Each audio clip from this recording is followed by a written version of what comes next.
Hello. This is Adrian Obi, Capricorntigress of Astrology, a look inside. And I'm coming to you with the May horoscope for all 12 signs.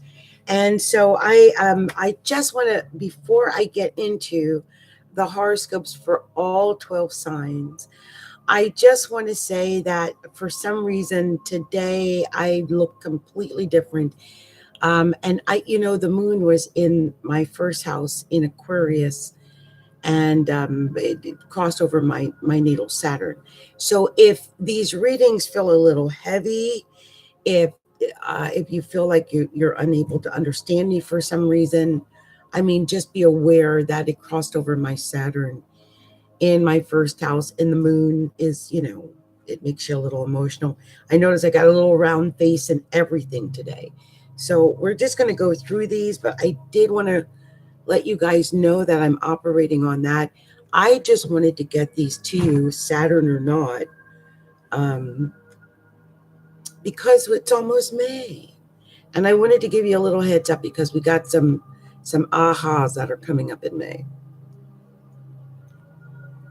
So I wanted to make sure you get these. I'm actually recording this privately because I'm not sure how I'm going to come off today. It's just one of those kind of days. Okay, so let me go ahead and get started on this. So we're going to be starting with the sign of Taurus. Taurus, because it is Taurus's time. So hello, Taurus. Hello, Taurus. Happy birthday to you, Taurians out there. So, Taurus, the emphasis in the month of May. Where is the emphasis going to be? The emphasis really is going to be on you. There's a great deal of planets that are going to be in Taurus. We're going to have the Sun in Taurus, Venus in Taurus, Mercury in Taurus, Uranus in Taurus. The new moon will be in Taurus on the 4th of May. But it'll be at 14 degrees, which is like smack dab in the middle of Taurus.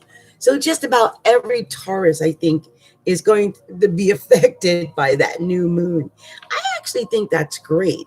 I think with the combination of the Sun and Uranus in the first house like that, and Venus and Mercury, that new moon on in Uranus like that, that's just saying, this is it.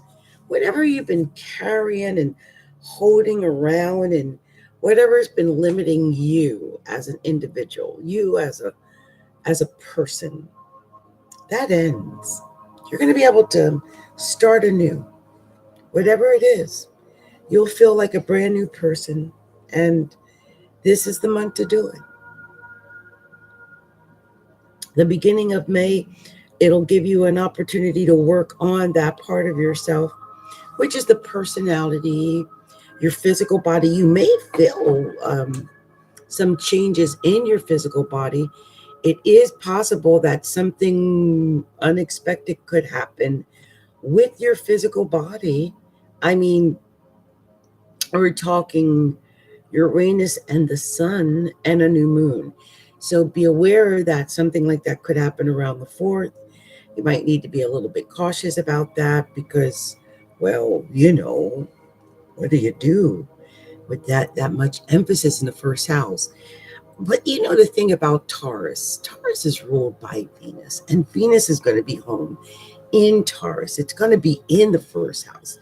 And Mercury is going to be there, and the new moon is going to be there, and the sun is going to be there. And something tells me that this is going to be beautiful.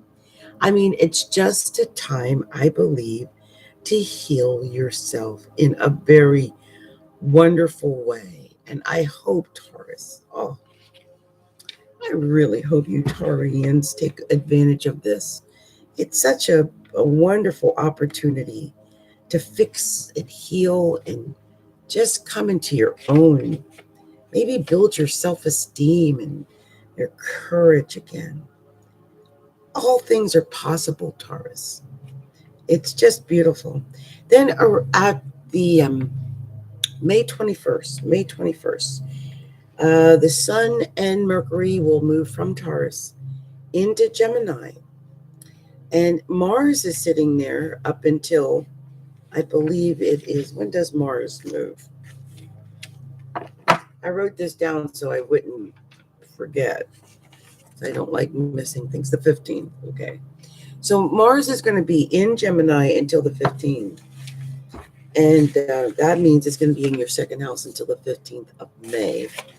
And I would take advantage of it between Mars, the Sun, and Mercury, all being in the second house of money and possessions and what you own and what belongs to you and what you have to give even. I mean, it's just wonderful. And I just have a feeling you're going to amass more wealth at this point in May. And that's a beautiful thing. More wealth is always a beautiful thing, Taurus. Oh, and then with Mars, it's going to be going into the third house on the May 15th. It's going into Cancer. The North Node's already there in the third house.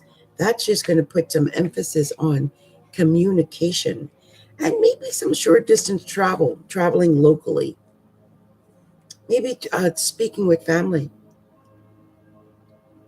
extended family, like brothers, sisters, aunts, uncles, cousins, that kind of thing, because Mars is there. Also on the 18th, the full moon goes into Scorpio. It's beautiful. Happens at 27 degrees of Scorpio on May 18th. That will be your seventh house of relationships and partnerships and like marriage. So whoever your significant partner is, it's going to be highlighted on the 18th. Maybe you guys hopefully it'll be something romantic. It's the seventh house, it's partnerships. Let's just hope it's nothing that's too upsetting because Scorpio does oppose Taurus. And so some of you Tauruses may, experience something like that. But I think it's with a full moon, it's emotions. I hope that you take this opportunity to share emotions with your partner and work out whatever differences or problems you may have had up to that point. Okay. All right, Taurus. Well, this has been my reading for you Tauruses for the month of May. And I'll probably come back around mid-month. That way I can spend a little bit more time on that full moon.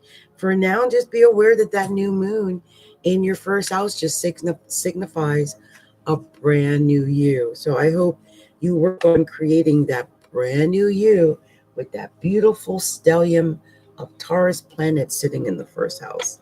So good luck with that, Taurus. Okay. Bye now.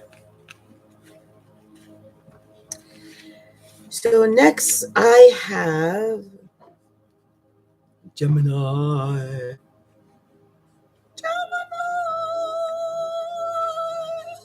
You know what? I tell you what, it is a lot to do each one separately, but it is a lot to do them together. I'm wondering if maybe I should separate these individually. Yeah, I will. Perhaps I will. I will. I'll do Gemini separately. I'll do that. Okay, Taurus, I'm going to end this for you here. Okay. Oh, man.